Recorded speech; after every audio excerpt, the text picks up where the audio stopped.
a continuación, Roberto Abdelkader y Daniel García, de BBVA Labs, hablarán sobre la detección de dependencias vulnerables en entornos de infraestructuras críticas con herramientas open source. Ambos son investigadores de seguridad. Les damos la bienvenida y muchísimas gracias, chicos. 1, 2, vale. Hola, hola. Hola. Bueno, buenos días. Gracias a la organización por invitarnos. Gracias a vosotros por estar aquí, más a sabiendas que son casi la hora del vino español, ¿verdad? Que eso siempre llama mucho.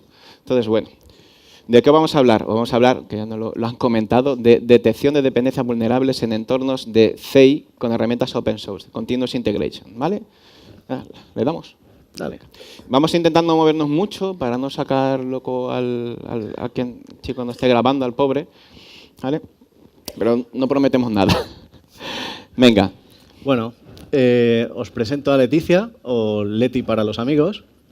Leti es programadora y desarrolla software para su empresa. No sé cuántos de aquí desarrolláis software. Poquitos. Vale, pero seguro que en vuestra empresa de alguna manera se desarrolla. Bueno, pues... Además, fíjate, tiene cara de que le gusta y todo lo que hace. Sí, yo creo que la pagan bien. Está más o menos feliz, ¿no? Sí.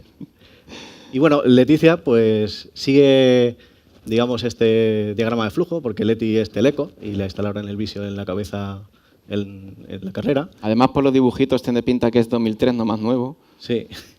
Y bueno, yo creo que lo podéis leer todos. Me están pidiendo una nueva funcionalidad. ¿Qué es lo que hago? Pues miro a ver si existe algo parecido. Y si existe algo parecido y además puedo utilizarlo, pues bueno, lo utilizo y eso que me ahorro tiempo y me ahorro dinero. Si no existe o no puedo utilizarlo, pues no me queda otra que, bueno, pues que programarlo. Bueno, si nos gusta picar, tampoco es mal, ¿no? Sí. Está bien. Y bueno, esto no significa que Leti sea una vaga o que esté ahí mirando las flores o que se esté tocando las bolas.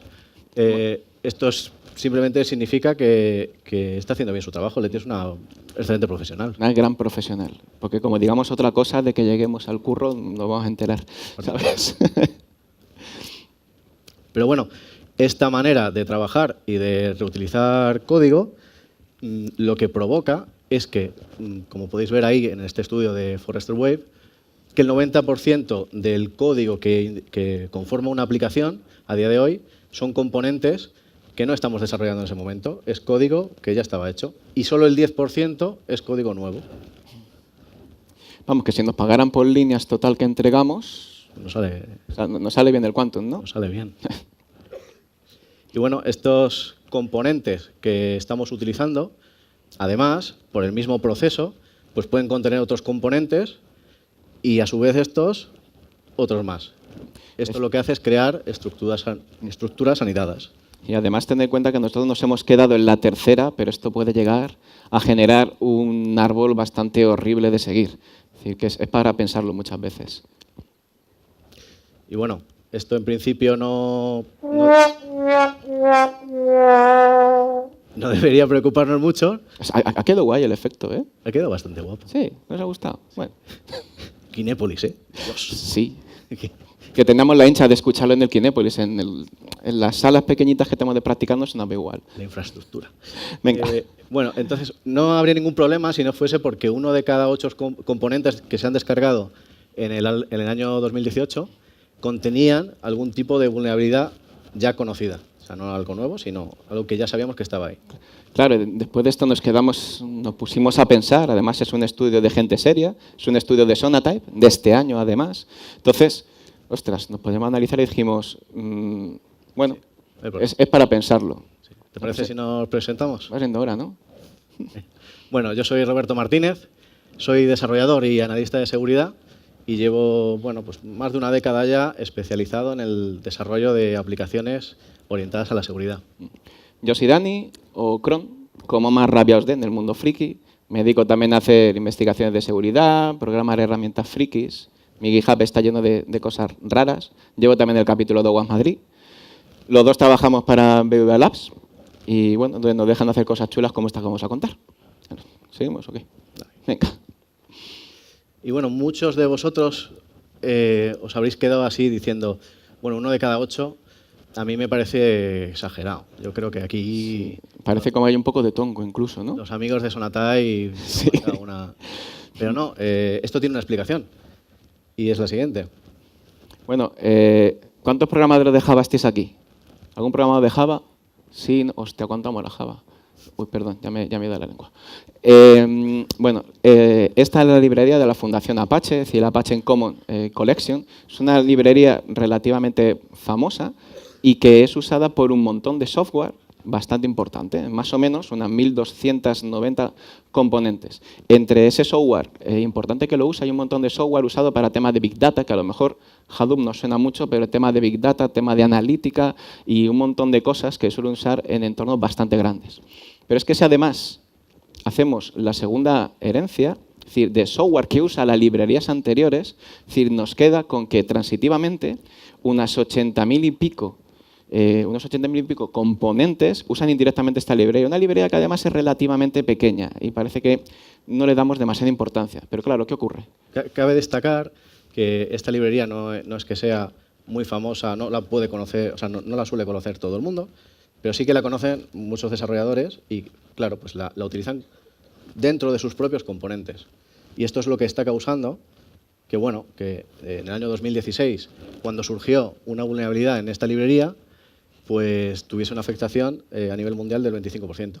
Esto quiere decir que una de cada 4 aplicaciones Java en ese momento contenía esta librería. No significa que fuese vulnerable y explotable, Eso es. pero ahí estaba el código. Además, fijaos en una cosa curiosa, que aunque esté pintado en forma de árbol, esto no es un efecto cascada, quiero decir. En el momento que este fallo se publica, automáticamente todas las aplicaciones que heredan de alguna manera esta librería se ven afectadas. Es lo que dice Robert. Puede que sea vulnerable pero no explotable, puede que incluso no sea vulnerable en función de la utilidad de cómo se esté usando, pero lo importante es que automáticamente quedan expuestas, podríamos decir. Sí, es un efecto inmediato y transversal. Ese, cataclash. Entonces, en este momento dijimos, ¡ah! Dios. Botón rojo. Sí, peligrosísimo esto. Peligroso, chunguísimo.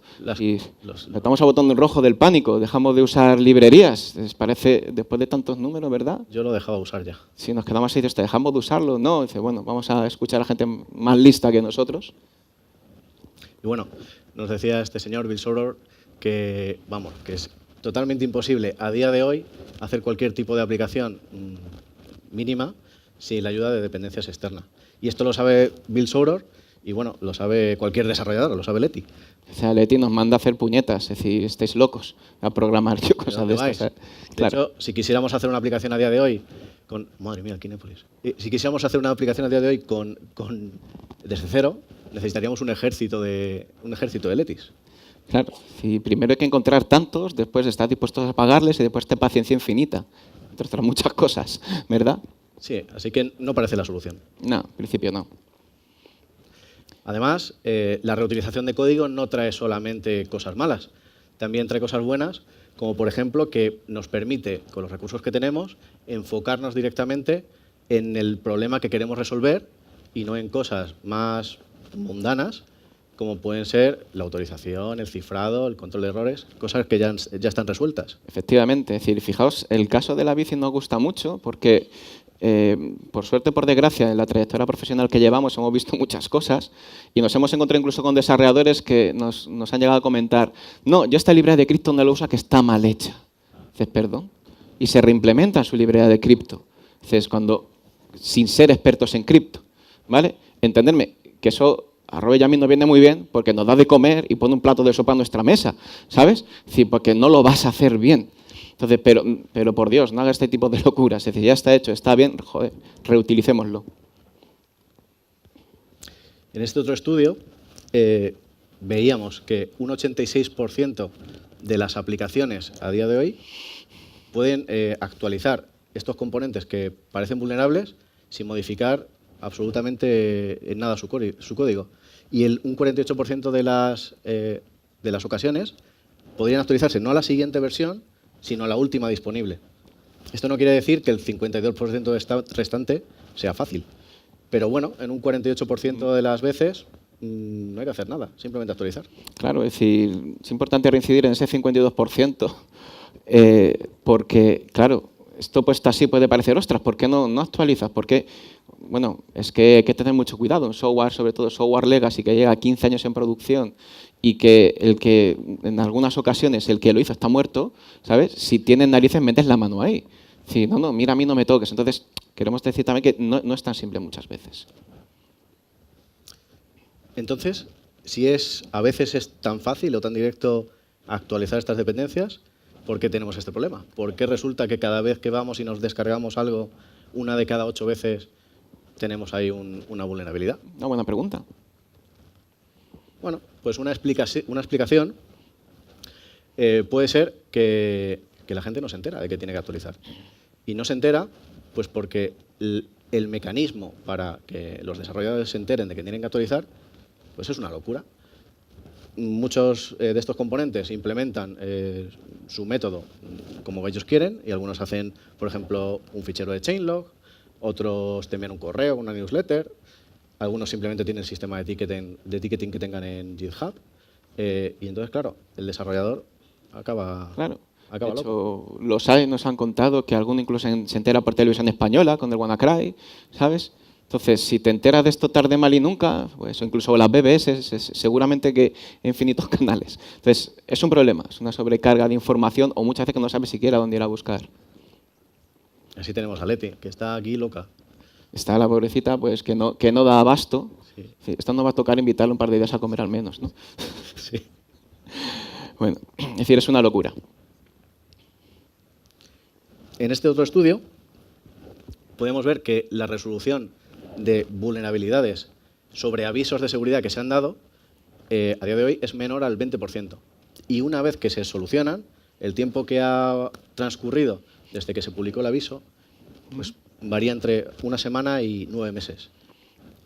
Este tiempo... Es decir, en ese tiempo no tenemos tiempo de tener un chiquillo, Sí. ¿no? O que te den cita para el especialista. Exactamente. Más o menos, ¿no? Es decir, así a joven cubero. Parece muy exagerado.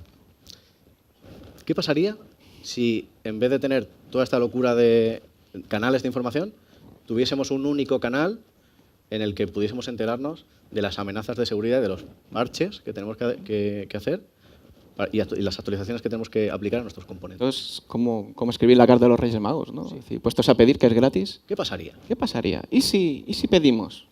Estamos en época, además. Bueno, si esto cuando planteamos tiempo a la idea, claro, te pones a buscar antes de ponerte a hacer nada. Nosotros acordaos que también somos desarrolladores y nos vemos al flujo inicial. ¿Está hecho? No, lo hacemos. Sí, lo cogemos. Entonces, claro, al primer sitio donde acabas es en el NIST. Todos conocéis el NIST, de por hecho, mantenido por el gobierno americano, la base de datos NVD, en el que publican todos los fallos nuevos, ¿verdad?, del software que va saliendo. Además, varias veces al día te lo van publicando. Y dices, bueno, pues me lo cojo de ahí, que así dicho teóricamente está muy bien, pero, ojito, que está bien, pero leer el NIST, como te lo da, es duro en el mejor de los casos. No es para todos los públicos. No es para todo el público, ni mucho menos. Es decir, si no os queréis cortar la vena con una cuchara, es complicado. Bueno, sí, complicadillo. Voy a dejarlo ahí. Pero bueno, es un canal único. Eso es. Al menos cumple un requisito. Vale. Pero claro, bueno, el NIST, ¿qué pasa? Pues la forma que tiene de decir un software es vulnerable, de alguna forma tenemos que identificar ese software vulnerable. ¿Por qué? Porque puede ocurrir que el desarrollador, todo esto del NIST y el NVD probablemente no lo conozca, no le haya oído hablar en su vida y probablemente ni le importe tampoco. Entonces, ¿qué pasa? Pues el desarrollador entiende pues, sus cosas, como le gusta poner sus nombres a las librerías. Sí, los desarrolladores, cuando hacen un componente, pues lo bautizan como quieren, le ponen el nombre que les da la gana. Sin embargo, esto al NIST no le vale. Dentro de su base de datos, si él pone el nombre que ha utilizado el desarrollador para hacer el paquete, pues es un lío, porque a lo mejor ese componente con el nombre X tiene el mismo nombre que otro componente de otro stack tecnológico. Entonces, ese problema, el NIST lo soluciona poniendo nombres estandarizados. Eso es. Además, el NIST tiene tropecientos estándares. CPE, que es el que ponemos aquí, es uno de ellos, pero tiene tantos, ¿vale? Lo que pasa es que no lo conoce o lo conoce poca gente. Entonces, ¿qué pasa? Fijaos, tenemos un problema bastante complejo de decir, vale, ¿qué nombre le pone el desarrollador? ¿Qué nombre le da el NIST? ¿Cómo relacionamos eso? Como dado uno, encontramos el otro. No es un problema ni mucho menos sencillo. Entonces, bueno, pues ese problema lo tiene todo el mundo, no solo tenemos nosotros. Pues precisamente por eso creamos Patton. Sí, Patton es un servicio al que le podemos dar un nombre de paquete común, o sea, el que le puso su padre y su madre, e intenta hacer una traducción al nombre que le pondría el NIST para hacer esa búsqueda dentro de la base de datos de vulnerabilidades y sacarnos cuáles son las vulnerabilidades de ese paquete. Eso es, fijaos. Pinta bien, ¿no? Dices, hostia. Además, como el trabajo de sacar estos componentes es complejo, hicimos otro proyecto, se llama Deep Tracy, al que le podemos dar un proyecto de software entero. Es capaz de separar este proyecto en los componentes que incluye y en los componentes de los componentes, siguiendo esa cadena anidada. Y para cada uno de estos componentes, pregunta a Patton y le dice, oye, ¿qué opina el NIST de este componente? ¿Es vulnerable o no es vulnerable? Y con la salida de esto, pues nos da un informe diciendo, oye, pues mira, este componente es vulnerable, este no. Además, tanto Patton como Deep Tracy lo hemos presentado, pero no son productos. Es decir, son proyectos que están en GitHub, lo podéis descargar, es gratis, podéis contribuir, ¿vale? Es open source. Es open source. Aquí es donde aplauden, ¿no? Sí, yo creo que aquí aplaudían. Un poquillo. Pero bueno, vamos a ver qué opina Leti. Leti A Leti no le mola. no la vemos convencida del todo. Sí, y es que, bueno, este approach, pues, tiene sus carencias. Aunque Patton nos ofrece unos resultados bastante buenos, no es una solución infalible. Y esto es así porque, bueno, pues estamos haciendo una traducción donde quizá haya una pérdida, una ganancia de información que no podemos controlar. Esto nos genera falsos positivos y negativos a veces, y además es muy difícil predecir en qué casos es un falso positivo o negativo, ya que el contenido depende del NIST, no podemos hacer nada.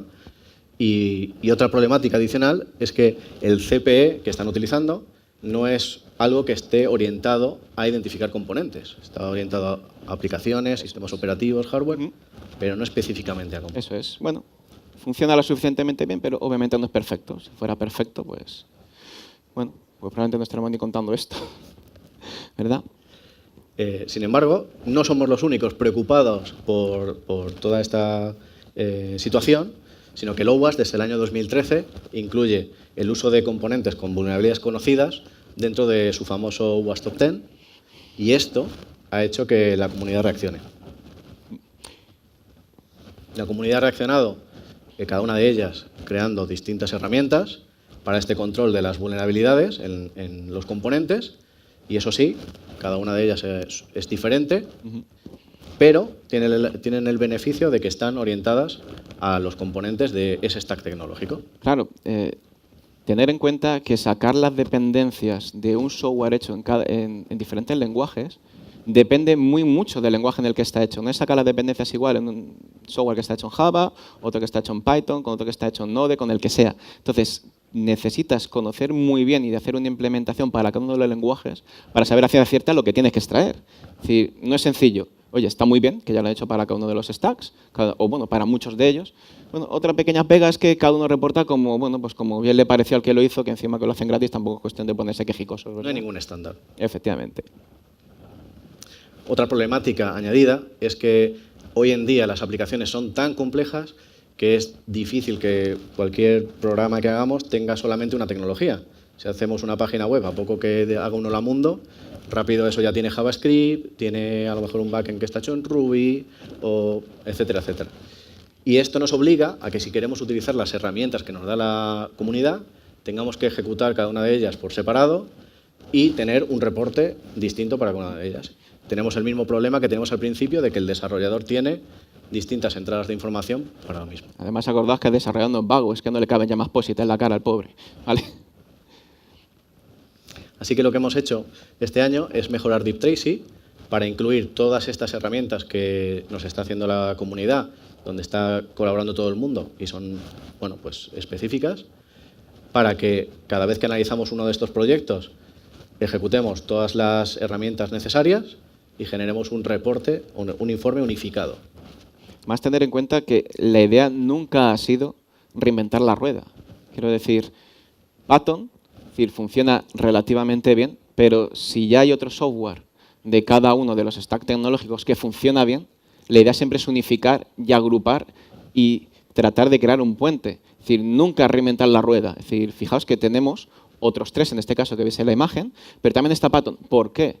Porque cada una de las comunidades lo que hacen es, lo tienen marcado a fuego. Este identificador corresponde con este CPE. Si no tienes ese macheo ya prehecho, además es una cosa que se hace a mano, que tiene un currazo impresionante. Es decir, si no ha pasado eso, ¿qué ocurre? Bueno, por eso tenemos Patton, que al menos tengamos una otra vía para tratar de deducir aquello que no nos dan las herramientas. Y no solo eso, sino que todavía hay comunidades que no tienen herramientas específicas. Entonces, ante la ausencia, pues eso es, podemos tener un plan B. Un plan B. Y bueno, esto nos da una oportunidad muy buena, y es que no solo puedo sacar la lista de vulnerabilidades cuando yo cojo mi software y lo meto en producción, sino que una vez que el software está en producción y lleva allí meses o años, pueden surgir vulnerabilidades. ¿Y cómo sé yo que el software que tengo arriba está afectado o no? Bueno, pues gracias a que tenemos Deep Tracy analizando nuestros productos, tenemos un listado de todas las dependencias que tenemos en producción y podemos saber cuál tiene vulnerabilidades. Fijaos que esto para nosotros es un poco casi que la guinda. ¿Por qué? Por lo que acaba de decir Robert. Es decir, ¿cuántas veces nos ha pasado? No sé si la habéis tenido la suerte o la desgracia de sufrirlo, que dice, ¡oh, ya ha salido esta producción! Es como un parto. ¡Oh, salió! Muy bien. Ahora, ¿quién revisa aquello? ¿Ya se acabó el contrato con el proveedor que lo hizo? ¿Ya se han ido los desarrolladores? ¿Quién apuntó la lista de dependencias?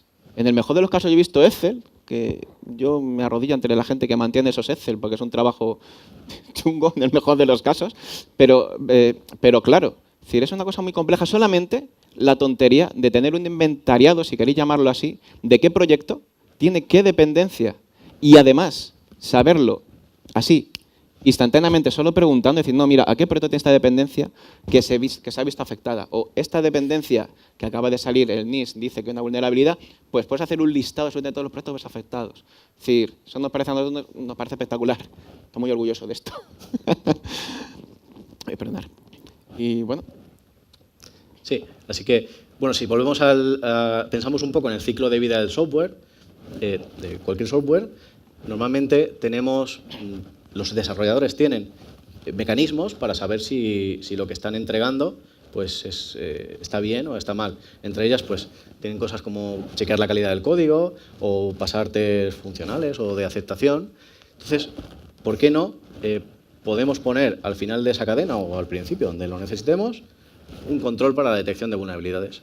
De esta manera estaríamos dando a los desarrolladores una herramienta que es familiar, porque está en su ciclo de despliegue, digamos, y bueno, pues tenemos todos los beneficios de saber qué está pasando ahí. Claro, además, tener en cuenta que Deep Tracy habla el lenguaje de los desarrolladores. Quiero decir, es una cosa con la que sienten familiares. Y que también lo hicimos pensando en eso. Es decir, de nada me vale que me des un informe, un reporte, lo que tú quieras, si yo no entiendo ni papá lo que me estás diciendo. Entonces, está un poquito a caballo. Y esto cuadra muy bien en el escenario de, por ejemplo, componentes open source. Pero bueno, ¿qué pasa con las empresas? ¿Qué pasa con los escenarios corporativos? Bueno, pues realmente pasa más o menos lo mismo. Lo que pasa es que el control de quién pone ahí el chequeo, pues a lo mejor no cae en el lado del desarrollador, sino que cae en el lado del departamento de seguridad o de quien corresponda. Pero bueno, no cambia un poco nada la escena. Fijaos lo bueno de esta aproximación, que es el desarrollador recibe, vamos a llamar de esta manera, la alerta en un lenguaje que él entiende, pero es que la gente que nos dedicamos a seguridad, es decir, podemos estar un poco más tranquilos de que hay ciertos controles mínimos que al menos pasan. Es decir, porque los pones tú, aunque sea en el ciclo del desarrollo, pero los pones tú. Es decir, lo cual puedes, dormir un pelín más tranquilo, vamos a dejarlo así. Y bueno, para finalizar, nosotros creemos que aquí el quid de la cuestión es que, primero, tiene que haber un pequeño cambio cultural para que la gente sea un poquito más consciente de que esto es un problema, ¿vale? El tema de las dependencias vulnerables, que la persecución no es siempre la clave, sino que el desarrollador tiene que ser consciente de esto, y que, bueno, mejorar la seguridad a veces es más fácil de lo que parece. No hace falta montar un arco de iglesia. Todo esto siempre que automaticemos. ¿vale? La automatización con herramientas sencillas y familiares es lo que nos puede llevar a hacer una mejora. Eso es. Y también tener muy en cuenta y nunca olvidarnos de lo que ya está en producción, que no lo dejemos ahí abandonado, es decir, y que si no vuelve a subir o crear una versión nueva, que al menos podamos tener un control o al menos ser conscientes de ello. Es decir, eso a día de hoy es bastante complicado de gestionar. Y bueno, creo que DeepTrace y Python lo han empezado a usar unas startups, así que nosotros os animamos a que lo utilicéis y a que colaboréis también, lo están haciendo ellos. Eso es. Y bueno, lo que es más importante, aparte de ellos, lo utiliza Leti. Es verdad, siempre. Ahí estamos. Ya está. Muchas gracias. Gracias.